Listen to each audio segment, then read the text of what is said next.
All right, Batya, we're going to talk about Sydney Sweeney, whom you don't know who that is, I believe. I do not. Okay, so Sydney Sweeney is an actress, kind of up and coming, becoming very popular, big time actress, being talked about. She's on Euphoria, another HBO show. What was that one called? White Lotus. So she had a birthday party for her grandmother, and posted the pictures from it. And there's nothing wrong with them, right? It was kind of like, I don't know, Western themed or prairie themed or something. There's people in cowboy hats, but there's people wearing red hats, and they don't even say like "Make America Great Again." It's like make 60 great again or something like that. That was the grandmother's age. A couple people on social media responded to this and was like, oh my God, is Sydney Sweeney's family, are they MAGA? Are they pro-Trump? I feel so betrayed by this. And again, I think we're talking about 16 people, like a small number of people.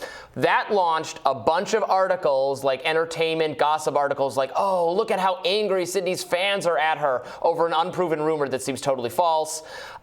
So eventually, Sydney Sweeney released a statement, a very correct statement. I think we have it. We can put it up, saying like, you guys, this is wild. You're reading way too much into this. Happy birthday. Or maybe it was her mother rather than her grandmother.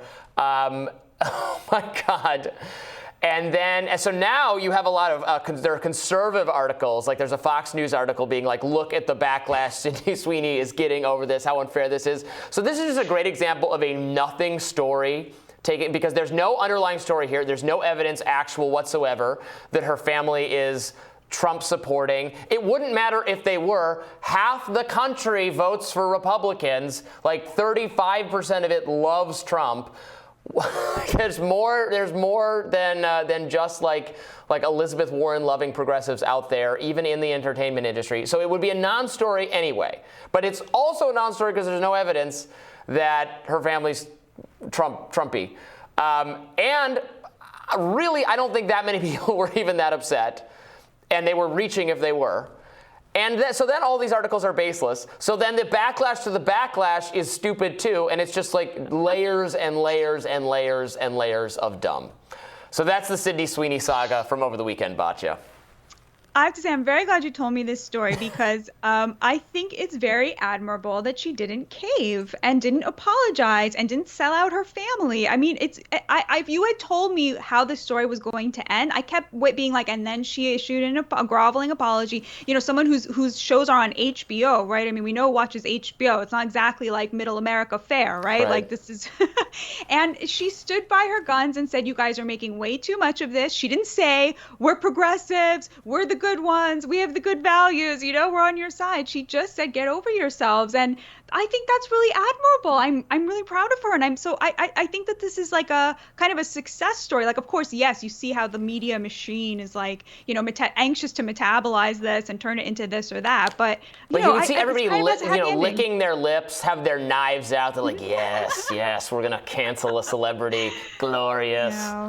I think she's a really talented actress. I watch Euphoria. I liked Euphoria. So in Euphoria, she plays this character. So she's playing like teen girl characters. And I guess her Euphoria character is kind of clueless or is seduced by like the villain of the show, who's the quarterback, who's like a total psychopath, and it's very much like, oh no, don't go out with him, Sydney. What are you? I mean, just the character, obviously not the actress. And then in White Lotus, which is about this resort hotel in Hawaii where it's like hell or something. It's so everyone's so crazy, and she plays like an extremely vicious kind of Gen Z bully, like horrible evil, like the most like kind of evil teen girl, mean girl, popular girl type person.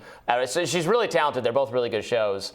I'm sure she's going to be in like movies and a lot more stuff moving forward. But it'll be interesting to learn if she actually has a right-wing family. But again, we have no evidence of that based on just a harmless birthday party. I thought it was going to go even in like a cultural appropriation direction or something. I guess nobody cares if you're dressed up as cowboys or something. But maybe they're going to have to steer clear of any other theme parties in the future. A theme party is a danger in our current political climate. the thing is, like, what it shows is like they can't stand that even one person will not be, with the program, with the message, like you see what they do to Chris Pratt, who's I think a Christian and an out conservative, that attempts to like torpedo his career, like because he doesn't agree with you on politics. I long for the days where you didn't know how actors and celebrities voted. Invariably when they weigh in on these issues, they sound like complete morons.